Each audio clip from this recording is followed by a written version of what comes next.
மீண்டும் உங்களை நாம் சந்திப்பதிலே மிக்க மகிழ்ச்சி அடைகின்றோம். நான் இலங்கையில் இருந்து மதுரை போதனா வைத்தியசாலையில் இருந்து வைத்தியர் கிருஷான் வேதநாயகம். நாங்கள் பார்த்து கொண்டிருக்கின்ற விடயம் ஃபீமேல் செக்ஷுவல் டிஸ்ஃபங்க்ஷன் என்று சொல்லப்படுகின்ற பெண்களுக்கு அவர்களுடைய வாழ்க்கையிலே, திருமண வாழ்க்கையிலே அல்லது பாலியல் வாழ்க்கையிலே ஏற்படுகின்ற பிரச்சனைகளும் அவற்றுக்குரிய விடயங்களை பற்றித்தான் நாங்கள் பார்த்து கொண்டு இருக்கின்றோம். இன்றைக்கு முக்கியமாக 3 முக்கிய விடயங்களை நாங்கள் செய்து கொள்ள வேண்டும். முதலாவதாக, இந்த ஒரு ஒழுங்கான ஒரு தாம்பத்திய உறவு இருக்க வேண்டும் என்றால் என்னென்ன விடயங்களை ஆண்கள் முற்றிலுமாக கவனிக்க வேண்டும் என்பதை பற்றி நாங்கள் இன்று பார்க்க இருக்கின்றோம். எனவே இந்த நிகழ்ச்சி உங்களுக்கு பிடித்திருந்தால் மறக்காமல் யூடியூப்ல பார்ப்பவர்கள் லைக் பண்ணுங்கள், ஷேர் பண்ணுங்கள், மணி சின்னத்தை அல்லது பெல் சாயினை அமர்த்தி சப்ஸ்கிரைப் பண்ணுங்கள். பெண்கள் இந்த நிகழ்ச்சியை பார்த்து நீங்கள் பயப்பட வேண்டாம் சப்ஸ்கிரைப் பண்ணுவதற்கு. அதே நேரத்திலே டிக்டாக், இன்ஸ்டாகிராமில் பார்ப்பவர்கள் ஃபாலோ பண்ணுங்கள். உங்களுடைய நண்பர்கள், உறவினர்களுக்கு மறக்காமல் இந்த நிகழ்ச்சி உங்களுக்கு பிடித்திருந்தால் அறிமுகப்படுத்துங்கள். அதே நேரத்தில் நேரடியாக தொடர்பு கொள்ள விரும்பினால் வெளியூர் நண்பர்கள் 00-777-35-62-45 மூலம், இமோ மூலமாக, வாட்ஸ்அப்பின் மூலமாக தொடர்பு கொள்ள முடியும். உள்ளூர் நண்பர்கள் 07-777-35-62-45 மூலமாக தொடர்பு கொள்ள முடியும். எனவே ஒரு பாலியல் உறவிலே ஆண்கள் செய்யக்கூடாத மிக முக்கியமான 3 விடயங்கள். இது யாராகவும் இருக்கலாம்.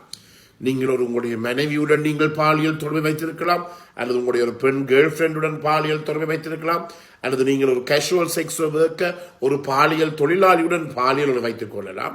3 முக்கியமான விடயங்களை முதலாவதாக இந்த ஆண்கள் கவனிக்க வேண்டும். முதலாவதாக நான் சொன்னேன், மீண்டும் சொல்வேன், இமோஷனல் பாண்டிங்.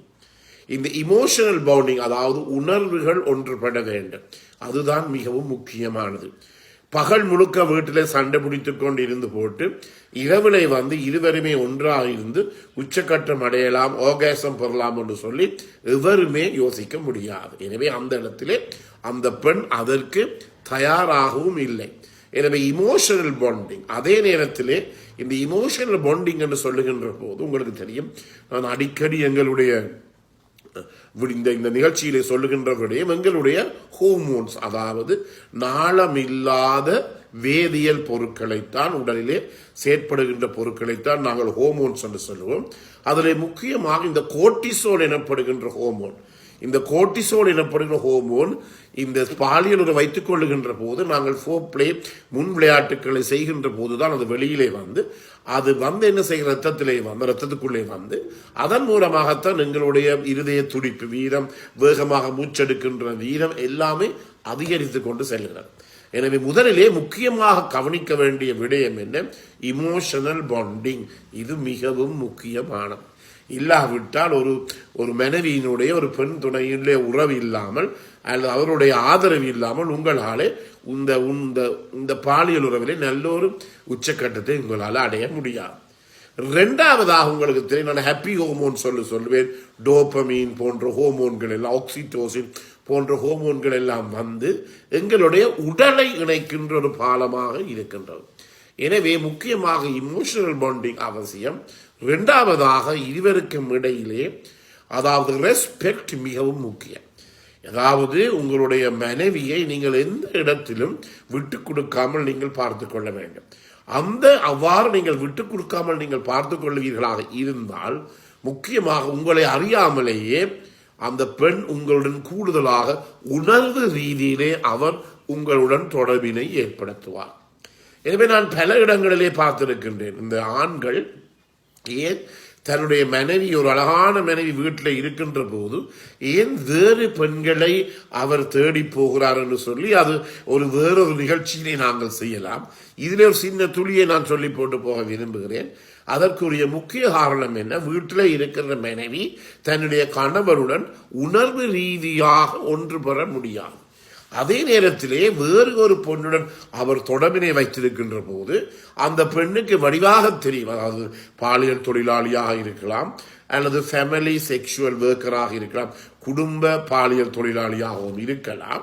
அவருக்கு தெரியும் வீட்டிலே இவருடைய மனைவி இவருக்கு ஒத்துழைக்காம விட்டபடியினாலே அல்லது இவர் உணர்வு ரீதியாக தொடர்படுத்த முடியாததான் அவர் தன்னை தேடி வருகிறார். வீட்டில் அழகான மனைவி இருக்கின்ற போது தன்னை தேடி வருகிறார் என்று சொல்லி அவருக்கு தெரியும் என்றபடியாலே அவர்கள் அவருடைய ப்ரொஃபஷன் அவர் தொழில் ரீதியிலே அவர்கள் என்ன என்றாலும் அந்த ஆணுடன் அந்த பெண்கள் சேர்ந்து இருக்கின்ற போது பாலியல் ரீதியாக உணர்வுகள் அவர்களுக்கு தூண்டப்படுவதே கிடையாது.